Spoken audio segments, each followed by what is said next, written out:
I'm Donna Marie Stahl. I am the CTE Medical Pathway Instructor at Carver High School. What this is an introduction to the medical field, the basic understanding of anatomy, physiology, medical terminology. They also do collaboration. They learn how to speak to the public, and they work with the public doing vital signs as they're doing today. Because you get CPR certified, you learn a lot of vocab, and you just overall learn about the medical field. It's been interesting and fun. Hi, I'm Sam Rollins, Chief of Communications for Santa Cruz City Schools with your weekly news. But before we get to some celebrations and events, we have an order of business. You may know that in the state of California, the student population is declining. It's an odd thing to say about a state of 40 million people, but it's true.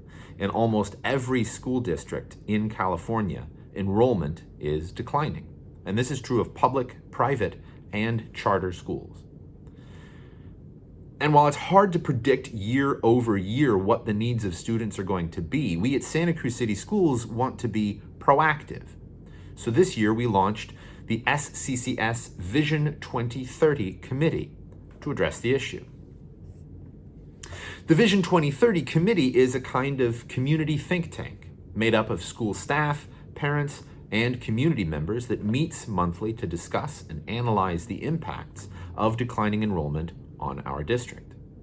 Their ultimate goal is to make a collective recommendation to the superintendent on how to best use resources to best serve students over the next 10 years and beyond. So what's the committee doing? It's talking. It's taking a long path through context and district history so that people from all walks of life can talk about what schools will or should look like in 10 years. And obviously, enrollment is impossible to predict with total accuracy. The trend is down, but it does go up and down by nature every year. And Santa Cruz is currently adding more housing than it ever has in my lifetime. But projections differ on whether this will significantly affect our enrollment. It's likely that the committee will put together multiple strategies depending on what enrollment looks like. And the committee is not going through a quick process either. There are a lot of meetings scheduled, a lot of conversations to be had. We'll be updating the community on its progress regularly, but since we are a public district and this is a public process, you should also feel free to reach out to me at any time to make comments, ask questions, to provide your input into this conversation of how we can and should be ready to meet the needs of students over the next decade. It's interesting.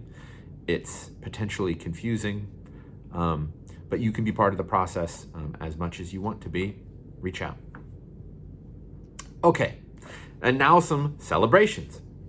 We're coming up on Teacher Appreciation Day, Monday, May 10th, and the Santa Cruz County Office of Education has set up a form where you can send a message of thanks to your teacher, and they will be presented with it on May 10th.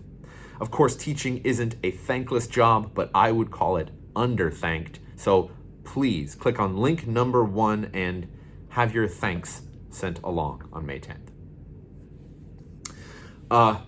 Smaller celebration, I got to see so many families meet their upcoming teachers at the Galt Kinder Roundup, where incoming students got to see into their classrooms and have conversations with teachers so that they could be known before day 1.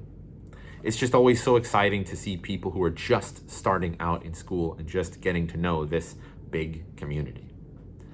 And speaking of this big community, I hope you're planning on stopping by Kids Day downtown tomorrow, where from noon till 4, downtown will be taken over by booths and activities for kids. And we'll be there too, answering any questions that you have about school. We hope to see you there. And finally, I was lucky enough to meet high school CTE students in healthcare and culinary arts CTE pathways recently, many of whom were then promptly honored with scholarships from Your Future is Our Business, an incredible partner of the CTE program using community power to open doors for students. So That's the note that I'm going to leave you on this week, and I hope you have a wonderful weekend. I teach them we don't know everybody's story. So what we have to do is treat everybody the same. And I want them to explore and understand and see that everybody has something that they need. Once I took health careers, I just found out that I wanted to become an anesthesiologist. It's been good. It's been teaching me, giving me a good view of how the medical life is going to be. Our educators here have gone beyond academics to help give them guidance and direction in terms of what their career options might be. Just in the first quarter of this year, we've already provided career exploration opportunities to over 2,000 students. It was a little bit nerve-wracking for them, but then once people are telling them around the tables that the food was great and thanking them, they smile and they feel that their shoulders, are a little taller and they feel really proud. And so I love that feeling. Yeah, I actually work at a fine dining restaurant right now as a cook. I just got a job there, and it's kind of what I've been interested in. I think having this class has really given me that experience that I need to get a job at a restaurant. Hearing how happy they are and what they've learned and what they want to do with their future, because it is our future. These are the students who are going to take care of us, and that's what's important. YFIB helps with this by putting together career fairs, mentoring, internships, mock interviews, business tours, class speaker opportunities,